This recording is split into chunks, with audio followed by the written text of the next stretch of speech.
कहानी की शुरुआत में हम कल्लू को देखते हैं जो कि पानी के टब में बेहोश पड़ा है। तभी वो उड़ता है और देखता है कि उसका पैर जंजीर से बंधा है। लाइट ऑन होते वहां एक और आदमी होता है जिसका नाम तुड़ी है।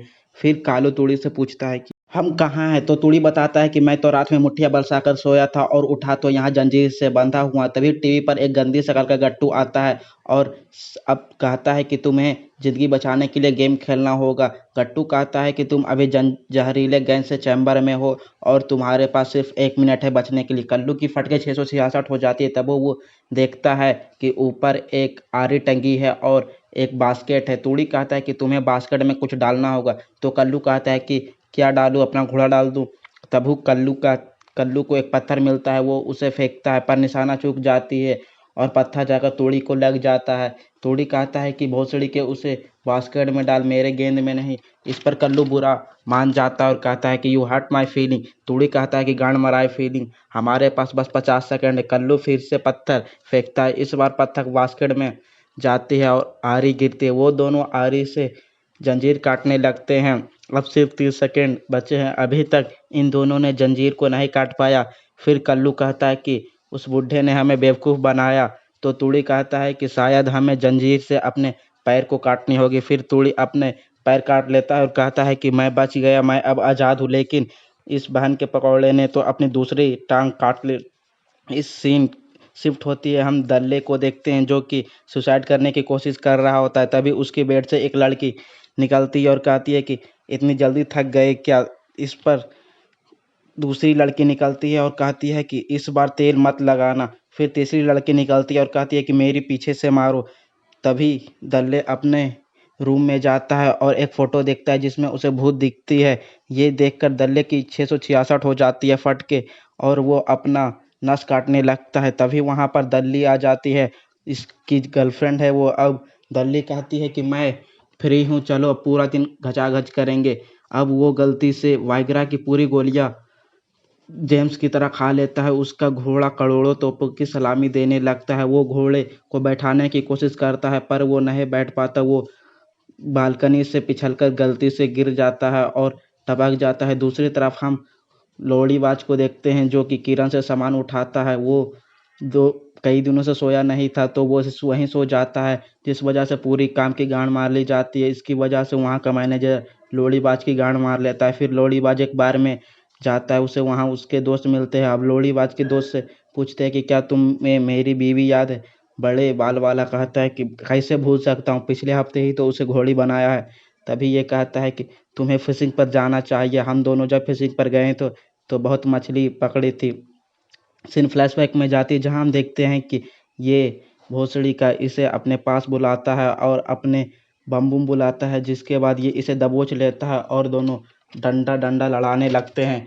एक कहता है कि मैंने बड़ी बड़ी मछलियाँ भी पकड़ी थी, जिस पर ये सूंघते हुए कहता है कि मैंने तो काला झींगा भी खाया। इसके बाद लोहड़ीबाज अपने घर जाता है जहाँ पर अपनी वाइफ लोहड़ीबाई से मिलता है जो कि डिवोर्स देकर लोहड़ीबाज को छोड़कर जा रही है। लोहड़ीबाज कहता है कि तू तो बहुत खुश होगी अपने पति के साथ। तो लोहड़ीबाई कहती है कि हाँ, वो बिना तेल लगाए हुए मेरी मारता और उसका खली से भी ज़्यादा बड़ा है। दूसरी तरफ हम दल्ली को देखते हैं जो कि एक बुढ़िया को पानी की जगह अपने मुंह से नहला देती है।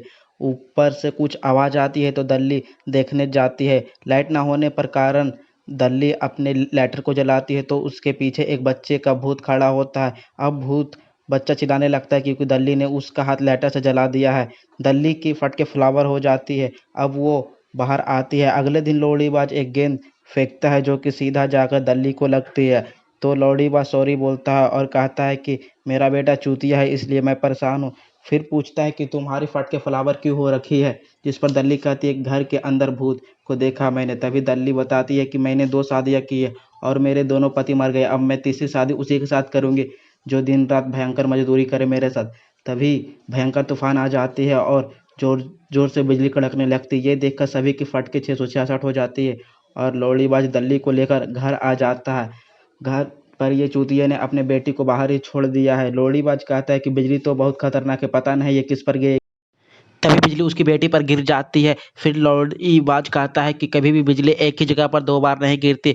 तभी बिजली फिर से उसकी बेटी पर ही गिर जाती है। फिर सब कुछ शांत होने के बाद जब सभी बाहर आते हैं तो देखते हैं कि सारी चीज़ अटक गई है, ना कोई कार चल रही है, ना कोई गाड़ी और ना स्केटबोर्ड। तभी एक आदमी की टट्टी भी रुक जाती है। तभी वहाँ पर एक आदमी आता है और कहता है कि मैं खालिस्तान से आया हूँ और मैं सबको बम से अटका दूंगा, लेकिन उसका बम अटक गया है, इसीलिए सब मिलकर उसकी गेड़ मार लेते हैं। इसके बाद सभी देखते हैं कि ज़मीन फटने लगती है और उसके अंदर से एक बड़ा सा ट्रैकपॉट बाहर निकलता है और उसमें टॉनी कक्कर के गाने बजने लगता है, लेकिन टॉनी कक्कर के गाने से ट्रैकपॉट ख़राब हो जाता है और एक बड़ी सी लेज़र निकल कर सब पर हमला बोल देती है।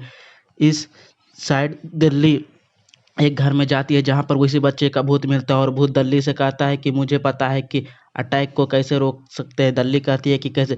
भूत कहता है कि जाकर मेरे बाप को ढूंढे, वही ये सब रोक सकता है। इसी तरफ लोड़ीबाज अपनी बेटी को छक्का मारता है तभी और कहता है कि एनिमी ने हम पर अटैक कर दिया, हमें यहाँ से छोड़कर जाना पड़ेगा। सभी लोग सामान पैक करने लगते हैं। तभी लोड़ीबाज जाकर अपनी गन लेता है और वो पीछे रखने लगता है। तभी गोली चल जाती है और उसकी गेंद में दूसरी छेद हो जाती है। फिर वो बंदूक आगे रखता है, फिर से गोली चल जाती है और उसके अंडे फूट जाते हैं। इसके बाद सभी लोग कार लेकर भागने लगते हैं। वहीं दूसरी तरफ देश का प्रधानमंत्री एक बच्चे के स्कूल में बत्तख की कहानी सुन रहा होता है। तभी उसके चमचा वहाँ पर आता है और कहता है कि सर अभी मुझे पता चला है कि एलियंस ने हम पर अटैक कर दिया है। प्रधानमंत्री कहता है कि वो सब तो ठीक है, लेकिन मुझे जानना है कि इस बत्तख की शादी हुई या नहीं। चमचा कहता है कि सर अगर हमने और लेट किया तो एलियंस हमारे देश के कह के ले लेंगे। प्रधानमंत्री कहते हैं वो सब तो चलता रहता है, पर अभी मुझे जानना है कि बत्तख सुहाग रात कैसे मनाते हैं और घपाघप करते हैं या नहीं। फिर चमचा कहता है कि मैंने ये कहानी पढ़ रखी है, बत्तख सबसे बहुत बड़ी रंडी होती है और सबके साथ घपाघप करती है। यह सुनकर सभी बच्चे चिल्लाने लगते हैं और इधर इधर घूमने लगते हैं। प्रधानमंत्री कहता है कि बच्चे तेरी माँ की चूड़ियाँ बिल्कुल कैरी मनाटी की तरह जैसे। इसके बाद हम दल्ली को देखते हैं जो कि प्लेन क्रैश के पास जाती है और अपने दोस्त को ढूंढने के लिए। तभी उसके मुंह पर एक बड़ा सा टैंक आके लगता है और पीछे से आवाज़ आती है कि ये बक्सा मेरा है, पहले इसे ढूंढ रहा था। तभी दल्ली देखती है कि ये तो उसकी दोस्त है जो काली शक्ति है। अब पार्ट 2 देखने के लिए 100 लाइक कर दो।